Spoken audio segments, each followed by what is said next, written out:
Okay, so thank you very much for this great opportunity to present our paper on Hungary, which I wrote together with Kalman Poca, and in a very short manner, of course, we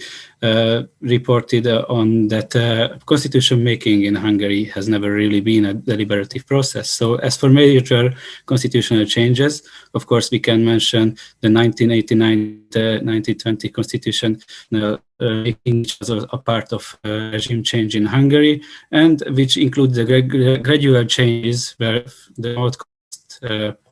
constitution was changed and the new parties entered the political arena. And as a part of that, there was one very huge and important referendum in 1989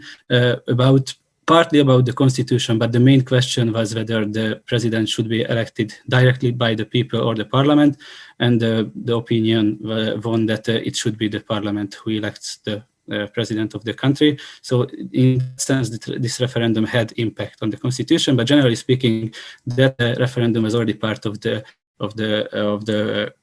competition between the newly formed political parties. So that's why we really call as a referendum on the constitution as such. And in 2010-2011, Hungary had a great chance for another change because Fidesz got a two-third majority following the 2010 elections, and they told that they want to have give a new constitution to the country, which changed also the name of the constitution, so it became a fundamental law from 2011. And I will present in my presentation a kind of deliberative practice, the so-called national consultation, that was a part of this consultation with the people, although in a very limited sense. But before telling you some details about that,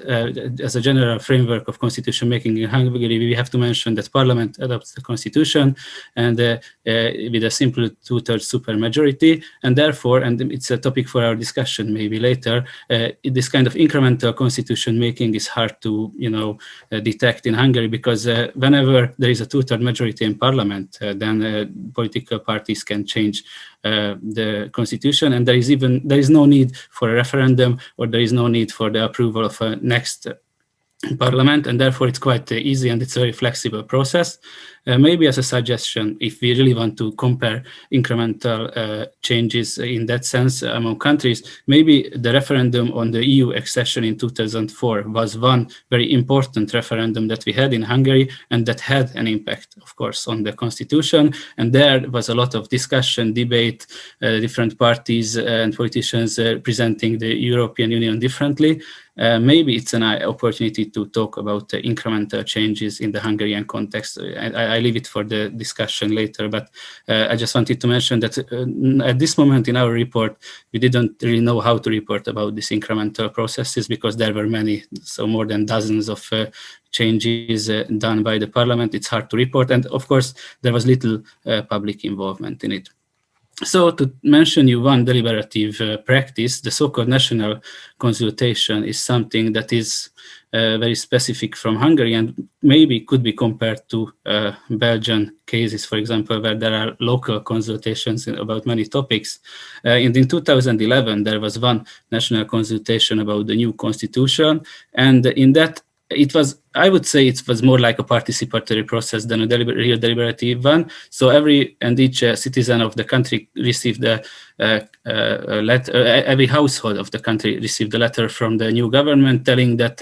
here we have 13 questions to you, 12 questions were closed questions, and one was an open-ended question. So what is your opinion on the new fundamental law of Hungary? And I just created a table where we created a table where we show you the question and whether it had some impact, so whether the responses of the citizens had some impact on the final text of the constitution or not. And we found that in most cases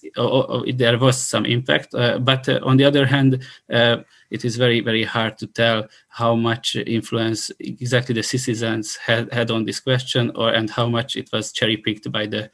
politicians. So as a typical thing in deliberative democracy, or in many cases we see. So here again, there was this was an example of cherry picking some proposals which the policymakers liked, and leaving out some, like for example,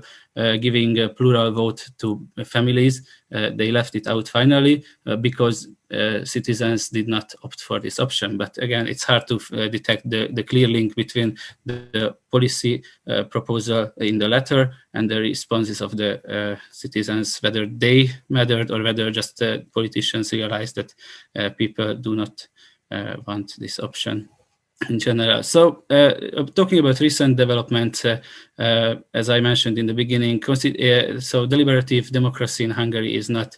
very far developed in Hungary, and especially not at national level, although at local level we see some good examples. And just to report you about a recent development, in 2020, in September, the City Council of Budapest organized a citizen assembly on climate change. And although it's still just a local assembly, since it was about climate change as a general topic, and it was organized by international NGOs, maybe it's also comparable in some sense to other citizen assemblies organized in other countries about the same topic. So with that, I would like to thank you for your attention, and I'm looking forward to the discussion we are going to have soon.